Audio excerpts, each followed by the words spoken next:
এবার রাজ্য বাজেটে 500 টাকা করে বৃদ্ধি করা হয়েছে লক্ষ্মীর ভাণ্ডারে। স্বভাবতই খুশি মহিলারা, যদিও বিজেপি ভোটের আগে চমক বললেও তাদের পরিবারের মহিলারাই কিন্তু দেখা যাচ্ছে এই সুবিধা নেওয়ার জন্যে সবথেকে বেশি এগিয়ে আসছে। পাশাপাশি মুখ্যমন্ত্রী মানবিক 500 টাকা শুধু বাড়িয়েছেন তাই নয়, আবাস থেকে শুরু করে সমস্ত প্রকল্প তিনি 70টি প্রকল্প সাধারণ মানুষের জন্য তুলে দিয়েছেন। এই নিয়ে প্রতিক্রিয়া দিয়েছেন পঞ্চায়েত সমিতির সভাপতি কাকলি দাস। বাজেট ঘোষণা হবে, আমরা সবাই কিন্তু তাকিয়েছিলাম বাজেটের দিকে যে আমাদের মা বোনেদের জন্য কোনো কিছু ঘোষণা হয় কিনা, বিশেষত লক্ষ্মীর ভাণ্ডার, যেটা 21 সালে বিধানসভা ভোটের আগে আমাদের দিদি যা কথা দেয় কথা রাখে, কথা দিয়েছিলেন।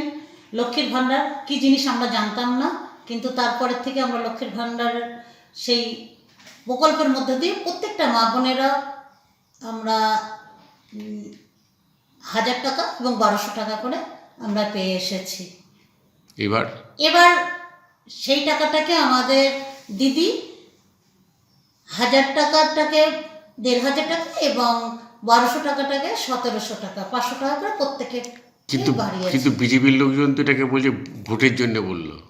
বিজেপির লোকরা তো ওরা তো এটাকে মেনে নিতেই পারছে না, কিন্তু অথচ তাদের মা বউ বা তাদের বোন সকলের জন্য তারা আবার আসে এবং আমার কাছেও সুপারিশ করে যে দিদি একটু লক্ষ্মীর ভাণ্ডারের রেট একটু করে দেন, একটু জমা করিয়ে দেন। কারণ আমাদের তো মানবিক মুখ্যমন্ত্রী, তিনি তো প্রত্যেকের জন্য সমস্ত তার প্রকল্পগুলো প্রত্যেকের জন্য, কোনো দল দেখে না, কোনো বর্ণ দেখে না।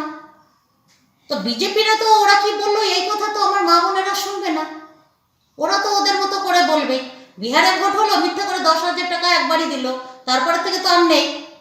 তা বিজেপির বউরাও তো নিজেরা এসে লক্ষ্মীর ভাণ্ডার নেই, তারা কি তাদের মা বোনদেরকে যদি না নিত তাহলে জানতাম যে বিজেপির এটা ঠিক, ওরা কঠিন, তাদের মা বোনদের জন্য তো আগে আসে তারা।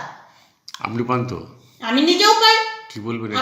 আমরা গর্ববোধ করি এরকম মুখ্যমন্ত্রী আমাদের যুগ যুগ ধরে থাকুক।